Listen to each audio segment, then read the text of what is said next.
ముఖ్యమంత్రి వర్యులు వైఎస్ జగన్మోహన్ రెడ్డి గారు పేదలు కూడా చదువుకోవాలి, పేదలు కూడా పైకి రావాలి, పేదలకి నిరుపేదత్వం అన్నది చదువుకి అడ్డు కాకూడదని చెప్పేసి ప్రతి ఒక్క పేదింటి బిడ్డ కూడా చదువుకొని విద్యా అర్హత కలిగిన విద్యా జ్ఞానం ఉన్న ప్రతి ఒక్క పేదింటి బిడ్డ కూడా చదువుకోవాలి. కోట్లల్లో ఖర్చు పెట్టి చదువుకోలేని దయనీయ స్థితిలో ఉండే నిరుపేదల కోసం, కేవలం నిరుపేదల కుటుంబాల కోసమే నేనున్నానంటూ ముందుకొచ్చి ఈ కోటి సంతకాల ప్రోగ్రాంని స్టార్ట్ చేసి మనల్ని ముందుకు తీసుకొచ్చి అందరి దగ్గర వచ్చి ప్రోత్సహించి అన్న ముందుండి ప్రతి ఒక్కళ్ళ దగ్గర సంతకాల సేకరణ చేసి మన ఇప్పుడు ఉన్న ముఖ్యమంత్రి వర్యులు నారా చంద్రబాబు నాయుడు గారు చేస్తున్న ఈ అరాచకాన్ని ఆపేందుకు ఆయన ముందుగా ప్రతి ఒక్కళ్ళ దగ్గర సంతకాలు సేకరించి నాకు ఇస్తే మీకు నేను ముందుండి మిమ్మల్ని నడిపిస్తాను అని చెప్పేసి మన ముందుకొచ్చి నుంచొని మనల్ని ఈ దారిలో తీసుకొచ్చిన వైఎస్ జగన్మోహన్ రెడ్డి గారికి కృతజ్ఞతలు.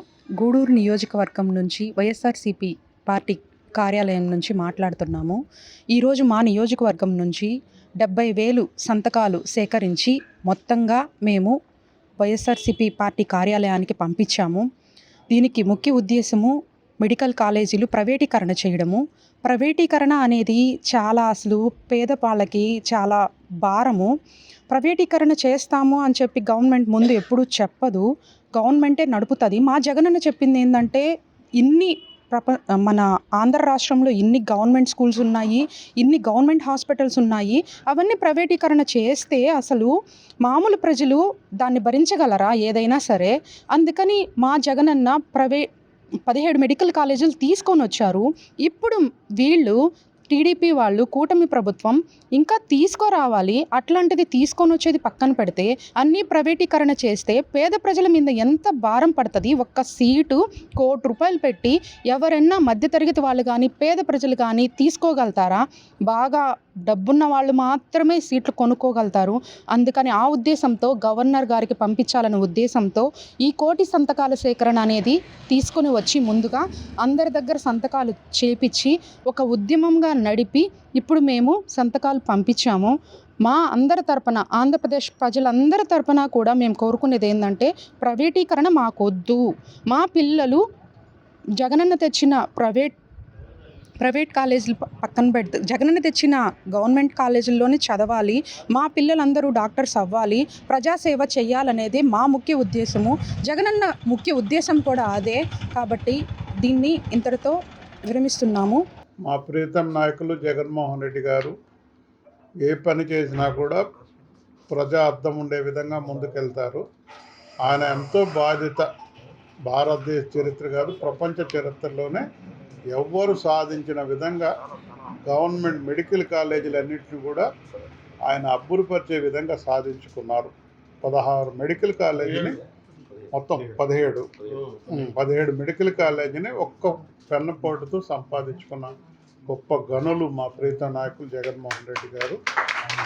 ఆయన అవన్నీ కూడా ప్రభుత్వ పరంగా ఉండాలి, ప్రభుత్వ పరంగా అందరికీ మంచి జరగాలి, ఏ ఇబ్బంది ఉండకూడదనే ఉద్దేశంతో ముందుకు పోతున్న తరుణంలో కుట్ర చేసి మొదటి నుంచి చంద్రబాబు నాయుడు గారు చెప్పే అర్థాలు వేరు, నటనే తప్ప ఎప్పుడు ప్రజల మీద మంచి ఆలోచన ఉండే నాయకత్వం కాదు. మరి ఆయన ఆలోచనలు మార్చి 10 కాలేజీలను ప్రైవేట్ పరం చేయడానికి కుట్ర పొందిన విషయం ఈరోజు రాష్ట్రం మొత్తం స్పష్టమైపోయిన విషయాన్ని జీర్ణించుకోలేకపోతున్న జనాలు. ఎలక్షన్ కాకముందు ఏం మాట మాట్లాడతారు, ఎలక్షన్లో ఏం మాట మాట్లాడతారు. ఇట్లాంటి నాయకుడిగా మనం మరి ఓట్లేసామని ఈరోజు అందరూ ప్రశ్నార్థకరంగా మిగిలిపోయినారు. అందుకే ప్రీత నాయకులు జగన్మోహన్ రెడ్డి గారు ఏ మాట చెప్పారో ఆ మాట ప్రకారం ఈరోజు ఉద్యమం చేశారు.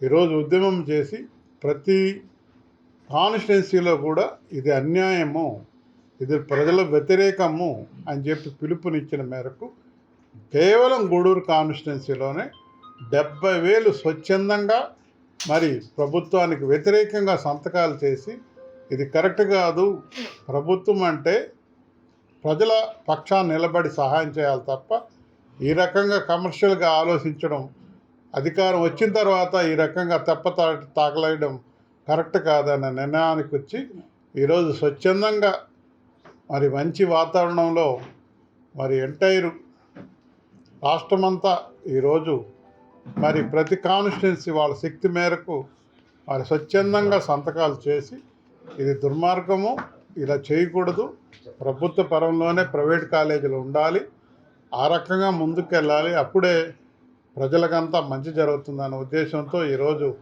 ఒక తీర్పునిచ్చి మరి ఈరోజు ఘనంగా ప్రతి బాధ్యత తీసుకున్నటువంటి కాన్స్టిట్యున్సీ హెడ్లు కానీ బాధ్యత కలిగినట మా పార్టీ క్యాడరు మరి క్రమశిక్ష కలిగినటువంటి మా పార్టీ శ్రేణులు అందరూ కూడా ఈరోజు బాధ్యతగా మరి ముందుకు పోవడం జరిగిందని కూడా మీ ద్వారా తెలియజేసుకుంటూ ఇదే వాతావరణంతో మా ప్రీతం నాయకులు జగన్మోహన్ రెడ్డి ముందుకెళ్తారు.